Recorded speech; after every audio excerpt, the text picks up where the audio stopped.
Buenas noches, América. Cuando faltan 9 meses para las elecciones presidenciales en Estados Unidos, la pandemia del coronavirus y hasta cuándo durarán sus efectos ha abierto un debate sobre la necesidad de cómo asegurar el voto por correo antes del 3 de noviembre en el país. Lo que en un principio debería ser algo de sentido común, asegurar que los ciudadanos tengan su derecho a votar, algo esencial en democracia, se está politizando. Cada partido hace sus cálculos para ver cuánto le conviene o cuánto no.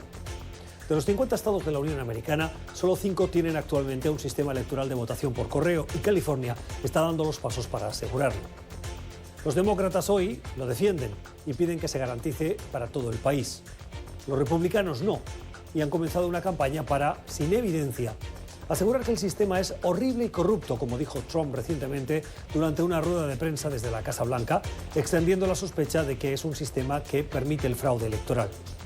Las acusaciones, insisto, no tienen o no vienen acompañadas de fundamento o evidencia, y seguramente el motivo de fondo que tienen es el cálculo que hace el Partido Republicano, que, en palabras de un prominente político del estado de Georgia, creen que la votación por correo sería extremadamente devastadora para ellos. A pesar de las críticas de Trump, él mismo votó por correo en las primarias presidenciales de Florida. El voto por correo no solo es más barato, más conveniente y más seguro, también aumenta la participación electoral. Y en medio de una pandemia, es simplemente la mejor manera de asegurar que cada estadounidense tenga la oportunidad de ejercer su derecho al voto si las medidas de distanciamiento social aún están vigentes. Son las 7 en Ciudad de México, las 8 en Bogotá y Quito, las 9 en la costa este de Estados Unidos y las 10 en Montevideo, Buenos Aires y Santiago. Y esto es Cuestión de Poder. Bienvenidos. Hoy en el programa, la pandemia del coronavirus está provocando ya grandes cambios en el orden internacional. ¿Cuáles son los más importantes? Se lo preguntamos a Andrés Malamud, politólogo e investigador en el Instituto de Ciencias Sociales de la Universidad de Lisboa. Cuba responde a la pandemia con represión y diplomacia internacional. María Werlau, directora ejecutiva de Archivo Cuba, nos revela su último trabajo sobre cómo el régimen se aprovecha de la crisis. Y la pandemia en España deja en evidencia la dolorosa realidad de un sistema de salud lleno de carencias. El periodista y exdirector de El Mundo, David Jiménez, nos explica por qué no es cierta la repetida frase de que los españoles tienen el mejor sistema de salud del mundo. Victory is winning for our country. Comienza un cambio de régimen político. Desde nuestros estudios en Washington, la opinión, el análisis y las voces que nos ayudan a comprender nuestro mundo. Es cuestión de querer, es cuestión de poder. Comenzamos. La pandemia del coronavirus está provocando ya grandes cambios en el orden internacional. Desde el concepto de globalización, el valor de los estados, de una sanidad pública fuerte o la importancia de invertir en investigación y mejorar la coordinación internacional para hacer frente a los efectos de crisis globales.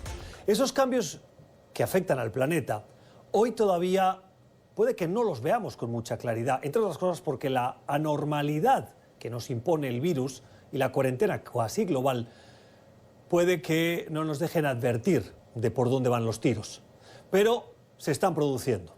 Por eso hoy saludamos a Andrés Malamud, es politólogo e investigador en el Instituto de Ciencias Sociales de la Universidad de Lisboa. Señor Malamud, buenas noches, gracias por estar con nosotros hoy en Cuestión de Poder, bienvenido. Buenas noches y muchas gracias por el llamado, Gustavo.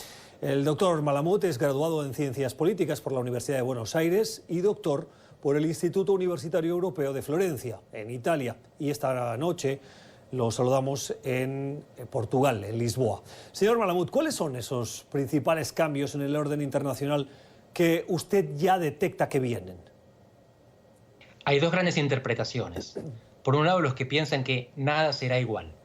Y por el otro, los que creen que el coronavirus, la pandemia, va a acelerar tendencias preexistentes. Yo tiendo a inscribirme en esta última interpretación, pero eso no significa que tengamos razón. Por lo tanto, lo inteligente es evaluar las dos. Antes de entrar entonces en los cambios principales que vienen, a su juicio, le quiero preguntar por qué, frente a grandes crisis que hemos visto en décadas recientes no ha habido cambios. Cito la del año 87, la crisis económica, o la del 2008, que fueron muy profundas y que se hablaba de grandes cambios en la globalización, en hacerla más humana, y en el fondo las pocas decisiones que se tomaron en su momento fueron revertidas con el paso del tiempo y hoy volvemos donde estábamos.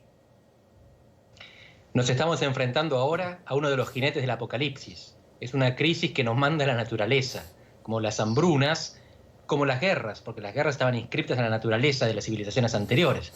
Nosotros pensábamos que la civilización contemporánea había domado las plagas, las hambrunas y las guerras. El problema es que esta crisis es como una bomba de neutrones. La bomba clásica, atómica, destruye edificios y personas. La bomba de neutrones destruía las personas y dejaba los edificios.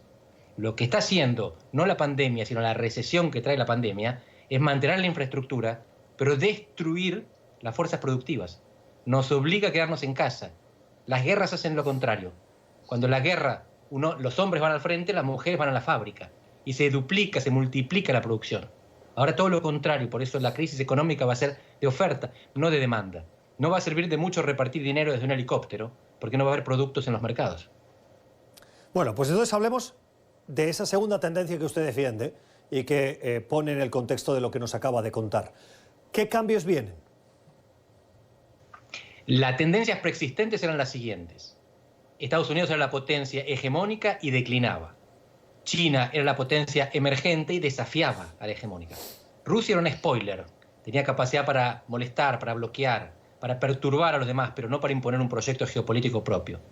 Y la Unión Europea caminaba lentamente hacia la desintegración, con elementos más visibles como Brexit y menos visibles como la crisis del euro, que siempre está ahí latente. Si tienen razón los que interpretan la pandemia y su recesión como una aceleración de tendencias preexistentes, lo que veremos es que Estados Unidos declina más rápido, China emerge más rápido, la Unión Europea se desintegra más rápido y Rusia sigue molestando como siempre. ¿Y en América Latina qué tendencia había que se va a acelerar? Esa es una buena pregunta. América Latina siempre intentó integrarse, por lo menos simbólicamente, y había varios proyectos similares a la Unión Europea, por lo menos de nombre, tipo el Mercosur, Mercado Común, o UNASUR, que pretendía sustituir a la OEA en América del Sur. Lo que estamos viendo es que en América del Sur no hubo prácticamente ninguna coordinación regional, lo que no debería sorprendernos, porque en Europa tampoco la hubo. Así que en este aspecto América Latina no difiere de Europa. Sí difiere porque lo de Europa es una doble crisis, económica y sanitaria. Y en América Latina va a ser económica, sanitaria y social, porque los mercados laborales son más informales y los estados de bienestar menos desarrollados. Entonces hay gente a la cual la cuarentena la condena a morirse de hambre. Y no hay capacidad estatal para garantizarle que va a tener alimentos o ingresos, y no hay redes sociales o ingresos fijos porque el mercado laboral es informal, porque está precarizado, desempleado, en negro. Y por lo tanto América Latina tiene que hacer frente a 3 crisis y no a 2. Y eso lo vamos a ver, lo estamos viendo en los presidentes, que se niegan a cerrarse, se niegan al confinamiento. Estoy pensando en López Obrador y en Bolsonaro. Pero Trump también responde en Estados Unidos a este fenómeno de la precarización laboral. En Estados Unidos no tienen garantizados el empleo los trabajadores, como en Europa. Y por lo tanto Trump, AMLO y Bolsonaro eran sensibles a esa precariedad y reacios al confinamiento.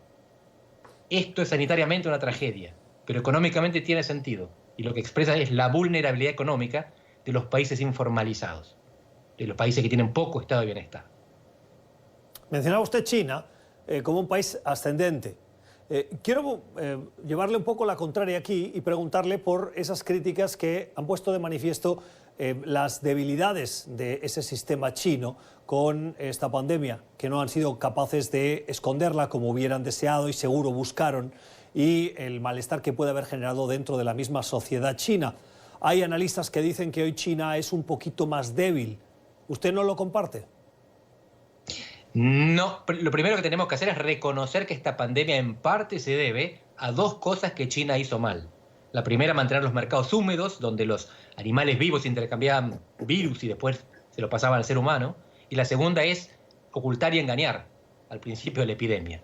Después mejoró, y en parte la experiencia que tienen las sociedades orientales permite que en Occidente aprendamos de cómo se vive con epidemias. porque los orientales hace tiempo tienen experiencia sobre esto. Ahora, cierta fragilidad interna china puede ser, pero tiene elementos estructurales que son independientes de que un gobierno haga las cosas bien o mal. La demografía. De hecho, de cada 5 seres humanos en el mundo, 1 es chino, 1 es indio y 1 es africano. Los otros 2 somos el conjunto del resto de Asia, toda Europa y toda América. Así que aunque hagan las cosas mal, tienen tanta capacidad productiva, tantos factores, tanta gente, tanto mercado y tanto capital a partir de la demografía, que es muy improbable que no se traduzca en emergencia en el sentido de ascenso en el sistema de poder del mundo, por más que se equivoquen. Y en todo caso, lo que importa no es si se equivocan en absoluto, sino si se equivocan más o menos que otros. Y hoy parece que es difícil equivocarse más que Trump. Hablemos de Estados Unidos. Hablaba usted de la tendencia de un país en retroceso. Pero le pregunto, este retroceso, y lo mencionaba usted, viene también marcado por esa política de Estados Unidos primero de esta administración. Una victoria de otro candidato, en este caso, por lo que vemos, el único que parece que podría ser Joe Biden, con su trayectoria a favor de las relaciones internacionales, los tratados de libre comercio, la integración con el resto de las potencias del mundo, la coordinación, la defensa de determinados valores internacionales, ¿no puede hacer que esa tendencia cambie y recupere esa posición de liderazgo que tuvo antaño? Que cambie la tendencia, sí. Que recupere la posición de liderazgo, muy difícilmente.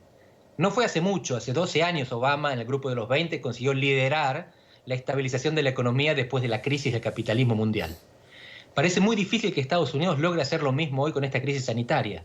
No tiene capacidad de crear lo que, por ejemplo, los hospitales que tienen que instalar en el Central Park en Nueva York, de emergencia, y está muy bien hecho, o los barcos que tienen que enviar de emergencia, pero las tumbas comunes, la capacidad de auxiliar a otros, el plan Marshall, que permitió la reconstrucción después de la Segunda Guerra Mundial, hoy no parece que Estados Unidos esté en condiciones de realizarlo.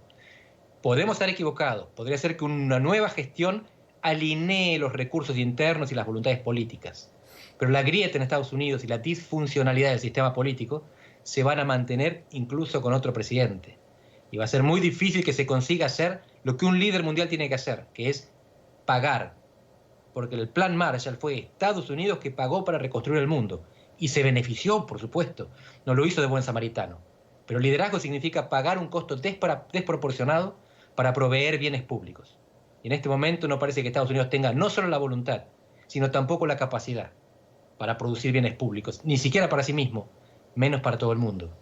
¿Va China a tomar ese rol de liderazgo desde el punto de vista del que paga, del que aporta para apoyar el desarrollo, la superación de crisis de otras regiones del mundo o otros países? Esa es la gran pregunta. Parece que estuviera intentando hacerlo, está mandando respiradores, equipos, expertos, máscaras a países que lo necesitan, pero eso no es suficiente. Mi impresión es que para organizar la salida de esta crisis hacen falta las dos potencias. China porque tiene la tecnología, el conocimiento para tratar las epidemias, tiene la capacidad económica de seguir creciendo porque parte de un piso bajo.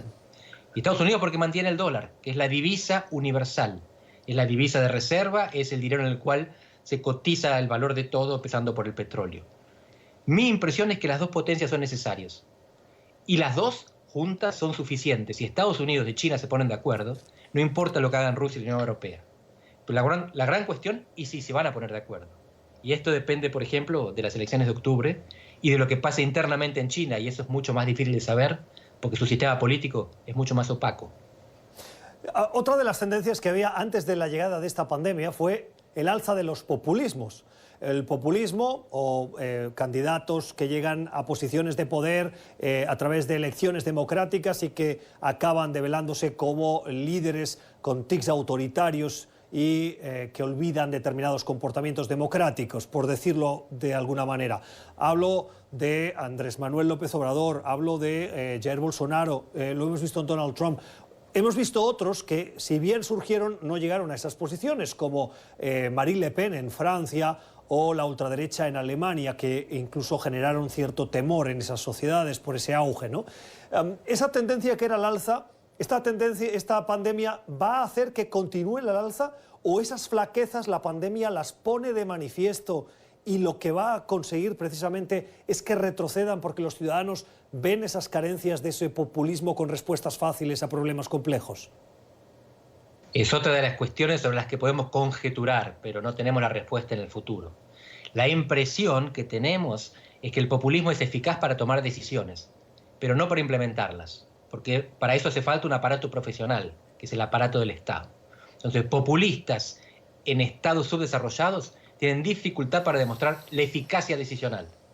Aunque decidan vacunar a todo el mundo el día que haya una vacuna, hace falta que haya una estructura de enfermeros y médicos y consultorios y sanatorios en todo el territorio. Y no todos los países la tienen. Pero tenemos que tener en cuenta algo más. No solo los populistas pueden ser perjudicados cuando esto termine. También los buenos gobernantes.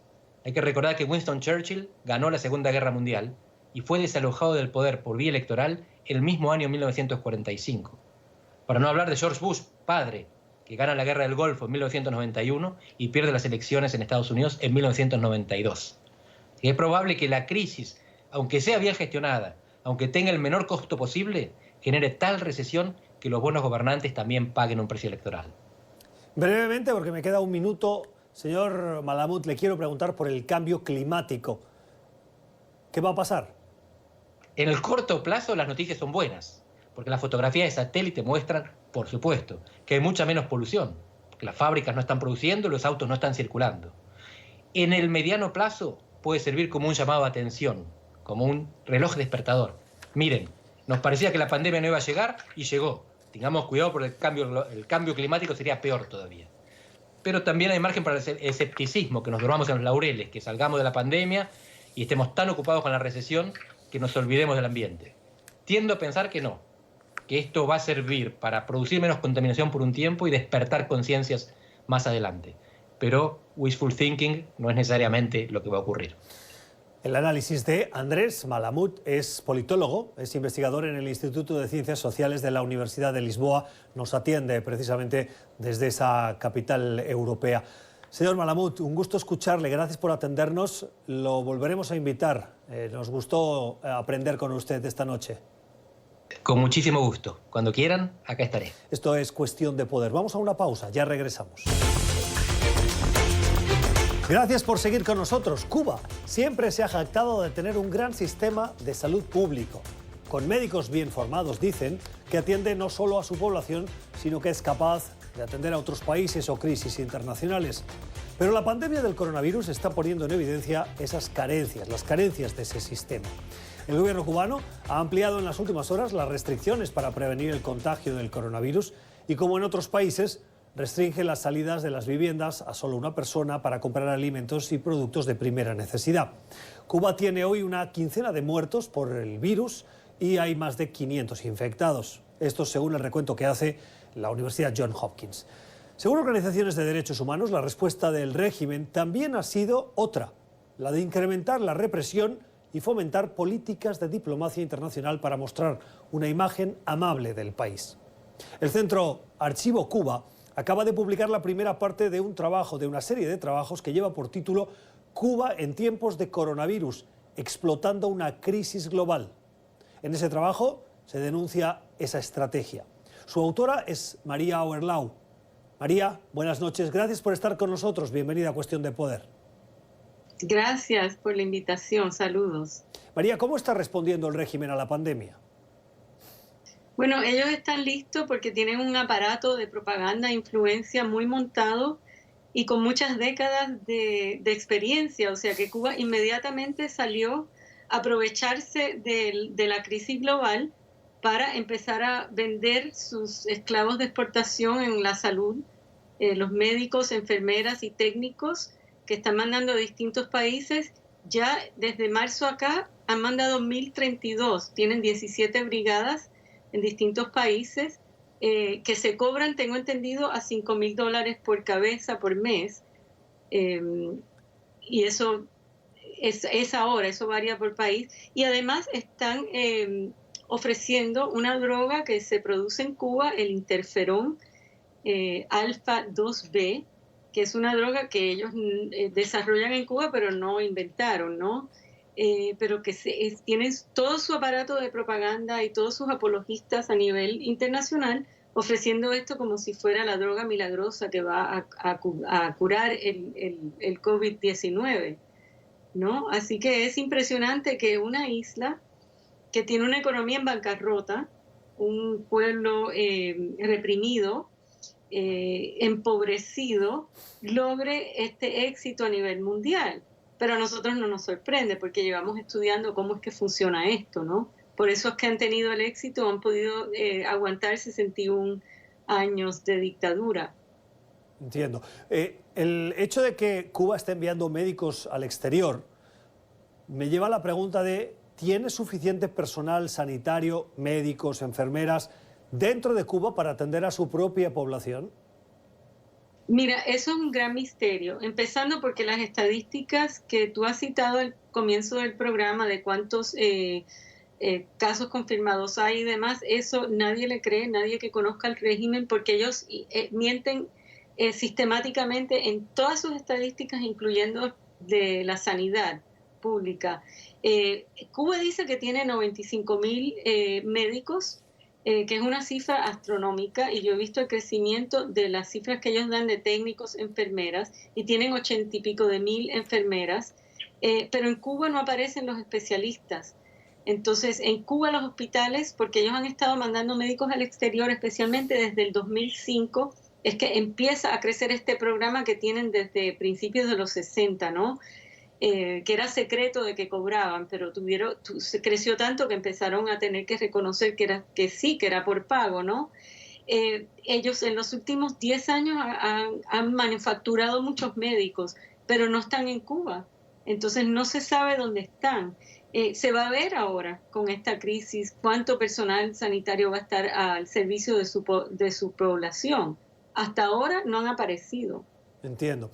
Lo que me lleva también a preguntarme por qué el régimen querría poner en riesgo la atención de su propia población enviando médicos fuera, cuando el problema lo tiene dentro, aunque estén maquillando las cifras. Pero probablemente, si damos por buena esa afirmación suya, probablemente ellos sí tienen las buenas, las cifras reales, y la pandemia no conoce de territorios ni de fronteras. Por supuesto. Bueno, primero, ¿por qué lo han hecho? Porque Cuba es una economía parásita desde principios de los 60. O sea, ellos han vivido del exterior, de como sea. O sea, para los televidentes que entiendan que esta es la primera fuente de ingresos del régimen a partir del año como 2005, si mal no recuerdo, que yo llevo llevando la cuenta, ¿no? Es muy importante para ellos esto. ¿Y por qué lo hacen? Porque han podido. Porque ellos han podido privilegiar eso y no la atención médica en Cuba, y lo han logrado porque es un régimen totalitario. En Cuba desde hace muchos años no hay ni sábanas, ni anestesia. Yo pongo el ejemplo en este escrito, nada más que en conversaciones casuales de gente que yo conozco. En las últimas semanas no hay yeso para enyesar una fractura. No hay un sedante para una gastroscopía. Esto es típico en Cuba y lo han logrado hacer porque ellos son un régimen represivo. Ahora, yo creo que la cuenta esta vez les puede salir no a su favor, porque es una situación que se les está yendo de las manos, que no la supieron manejar bien desde el principio, porque Cuba a principios de marzo, en vez de reconocer que tenían que preparar a la población y poner cuarentenas y demás, y tomar las medidas que estaban tomando otros países, Cuba hizo lo contrario, porque se les estaba derrumbando ya desde antes el turismo. Empezaron a invitar a los turistas de Europa, especialmente muchos italianos y españoles van a Cuba, a venir a Cuba, que era un lugar seguro, que no había ni un solo caso, de que tiene un sistema sanitario que puede, y eso me parece que fue un muy mal cálculo, porque a la larga pues tuvieron que cerrar. Yo calculo, por lo que yo estaba viendo desde entonces, ya yo estaba recibiendo noticias de que había alas de hospitales ya en cuarentena, o sea, secretas. Ya tienen que haber tenido muchos casos sin informar y se les está yendo de las manos. Entiendo. Es mi opinión. ¿Por qué entonces aceptaron, por poner un ejemplo, el 16 de marzo un crucero con 682 pasajeros y 360 tripulantes? El crucero era un barco británico y lo permitieron, permitieron que desembarcara la tripulación y los pasajeros en el puerto de Mariel. Si la situación era tan preocupante, ¿eso forma parte también de su campaña de publicidad? Por supuesto, una pieza clave de la narrativa que ellos han sacado en 3 partes. Una es los médicos, el interferón, Cuba, el humanitario. Luego lo del crucero ha sido fundamental, y especialmente la brigada recibida en Italia, un país europeo, parte de la Unión Europea, ¿no? En el norte de Italia. Eso fue una ecuación clave para ellos, pero yo creo que fue un mal cálculo. Bueno, en primer lugar, tengo una muy buena fuente desde dentro de Cuba de que le pagaron a Cuba por toda esa ecuación entre 4 y 5 millones de dólares por recibir el crucero, llevar unos buses directos para el aeropuerto y en el aeropuerto recibir 2 aviones que vinieron a buscar a los pasajeros y llevárselos para el Reino Unido. ¿Quién pagó? ¿No? O sea, eso estuvo bien manejado. ¿Cómo? ¿Quién pagó esos 4 o 5 millones de dólares? Tengo entendido que las empresas envueltas, no sé si del crucero, ellos no quisieron, creo que fue Cibercuba, me parece.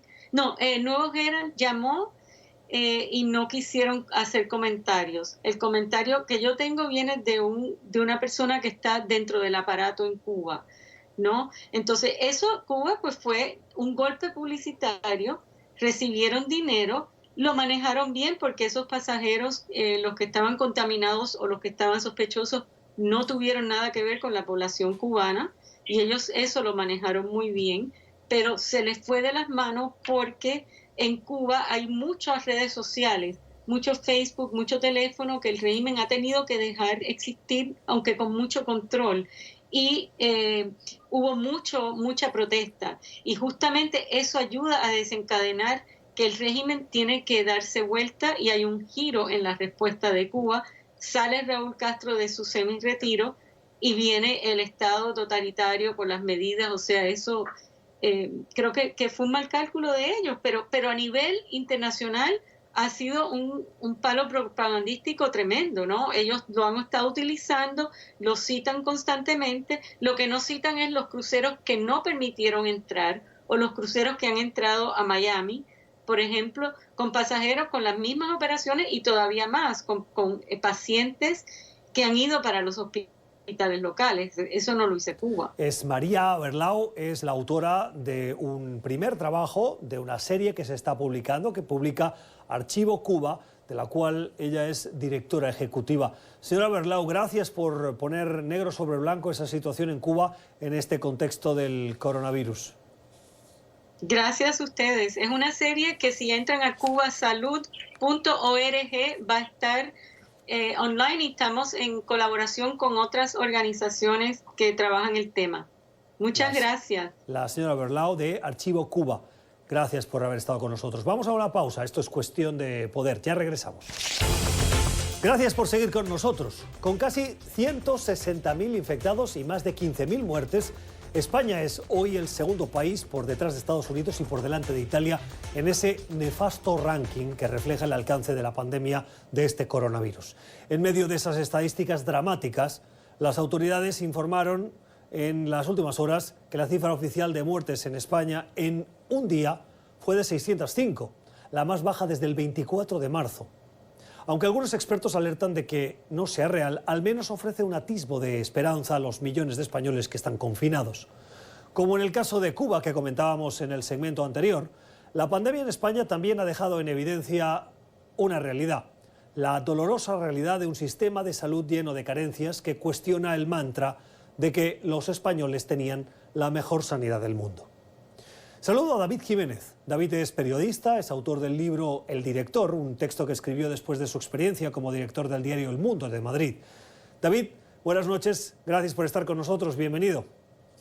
Buenas noches, un gusto. Hoy en las páginas del New York Times en español publicas un artículo que nos llamó la atención y que nos invitó a buscarte y a conversar contigo esta noche. Lleva por título El secreto letal de España, no teníamos la mejor sanidad del mundo. Cuando leí esto, conociendo como conozco la sanidad española, me pregunto si ¿La tuvimos alguna vez? Bueno, es un mito que ha estado ahí desde hace muchísimo tiempo. El hecho de que la sanidad española era muy buena, gratuita, es verdad que es mejor que en muchos países, incluidos la mayoría de los latinoamericanos, pero la realidad es que en el 2008 España sufrió, como todo el mundo, una crisis gravísima. Y a partir de ahí empezaron los recortes, se redujo el número de médicos, el número de cámaras hospitalarias, se quitó a los médicos los medios para batallar en los hospitales. Y el sistema estaba, de hecho, ya absolutamente al límite cuando llegó el primer paciente de COVID-19. Y de ahí que hoy España, tristemente, sea el país con el ratio de muertes por habitantes más alto del mundo. Si lo comparamos, por ejemplo, con Portugal, país fronterizo con España, el nivel de muertes que están sufriendo es 40 veces inferior al nuestro. Es verdad que esto también tiene mucho que ver con lo tarde que España reaccionó a la llegada del virus. Puede tener también relación con la población española, con la pirámide poblacional. Es sin duda una evidencia de que el coronavirus está afectando más a las personas mayores que a las personas con una edad menor, más jóvenes. También es cierto que los afecta a todos, ¿no? Pero se ceba especialmente con los mayores y la población española es una población envejecida. ¿Ahí no hay también una explicación? Claro, es que al final es un conjunto de factores. Atribuir la situación tan grave que ha vivido España en las últimas semanas a un solo factor sería confundir, ¿no? Por supuesto, el gobierno no reaccionó a tiempo, a pesar de que en Italia ya teníamos una foto de lo mal que estaban las cosas. La población envejecida, hay que reconocer, países latinos o mediterráneos, pues el distanciamiento social no es lo nuestro. Es decir, nosotros para saludar a alguien nos damos besos, nos abrazamos, estamos completamente todo el día pues, interactuando con otras personas. Eso también hizo que el virus se propagara con rapidez. Y luego el elemento que contaba en el artículo del New York Times de que la sanidad estaba al límite.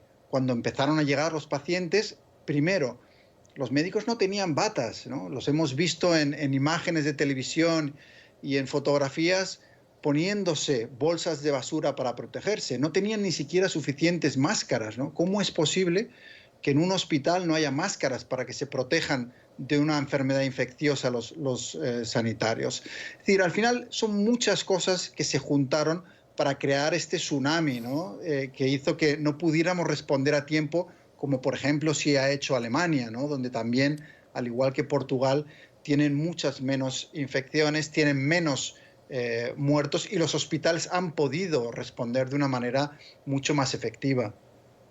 En tu explicación hablabas de la fecha del 2008, una fecha que viene marcada en el imaginario y en la actualidad informativa por una terrible crisis económica. Y aquí hablamos de recortes y lo hacemos con la economía de hoy, no con la economía del 2008. ¿Era sostenible mantener esos sistemas de protección social en medio de esa crisis del 2008? Dicho de otra manera, ¿se hubieran podido mantener con esa crisis económica? Depende un poco de las prioridades que un gobierno tenga. Si las prioridades de un gobierno son las personas o son otras, ¿no? Aquí, claro, lo que muchísima gente ha protestado durante los años es que la recuperación de España se hizo sacrificando muchos de esos servicios sociales y perjudicando sobre todo a la población que estaba en una situación más débil. Los médicos, por ejemplo, ya en el año 2010 empezaron un movimiento que aquí se conoce como el movimiento de las batas blancas. Es decir, manifestándose continuamente en las calles de las ciudades para protestar porque no podían atender como solían a los pacientes. El año pasado en Madrid, miles de médicos y enfermeras de todo el país se reunieron de nuevo para decir que en algunos casos, por ejemplo, un solo médico tenía que atender 60 consultas de pacientes en un solo día y que el sistema estaba al borde del colapso. Claro, todo eso no se atendió. Por supuesto, había unas dificultades económicas, hubo que recortar y Europa impuso a España unos recortes muy drásticos. Pero fueron los gobiernos los que luego tuvieron que decidir en qué recortaban. Y en España se recortó mucho en sanidad, en educación y en servicios sociales, que se ha demostrado al final que lo que hicieron fue aumentar la desigualdad y crear una pobreza, digamos, estructural, que ahora va a volver a sufrir otro golpe muy fuerte. Esos recortes vinieron también acompañados de la entrada y el crecimiento de lo que se conoce como la sanidad privada. ¿Por qué defiendes en tu artículo la sanidad pública por delante de la privada? Yo creo que la sanidad pública iguala mucho a un país, ¿no? Y a la sociedad. El hecho de que si alguien está enfermo, y hay que recordar, y esto es muy importante, que la enfermedad no es culpa nuestra, es decir, no es algo que depende de los méritos o del esfuerzo. Uno se pone enfermo y no puede hacer nada, ¿no? Entonces, el hecho de que un país tenga una sanidad que da las mismas oportunidades de supervivencia y de ponerse bien y de volver a recuperar su vida a la gente, tenga un nivel adquisitivo u otro, yo creo que es muy importante. Y eso es una de las cosas que yo creo que ha conquistado España con su sanidad. Es verdad que hablamos de recortes, hablamos también de una situación que ha ido empeorando.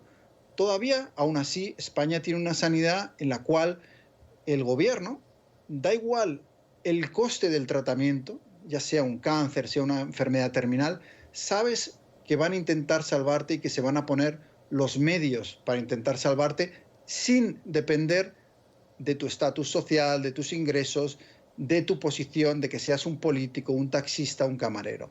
Y yo creo que eso es importante mantenerlo. Y por eso, sin tener absolutamente nada en contra de que también hay una alternativa de una sanidad privada para el que la quiera costear, yo creo que hay que mantener, al menos en lo esencial, que es decir, en educación o en sanidad, hay que mantener cierta igualdad para todos.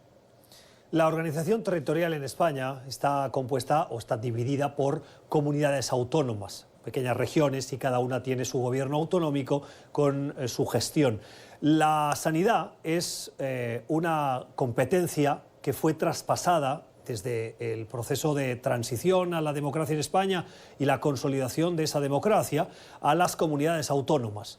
¿Quién recortó más y de qué color político? Es decir, ¿fue un recorte generalizado? ¿Fue más de partidos conservadores que de partidos progresistas? ¿Fue de todos por igual? No, no fue por todos igual. Es verdad que hubo gobiernos que recortaron más en gasto social. Los gobiernos conservadores normalmente tienden a recortar más en ese aspecto. Y es verdad que hubo también un movimiento, por ejemplo, en Madrid, para que la gestión de los hospitales públicos también fuera privada.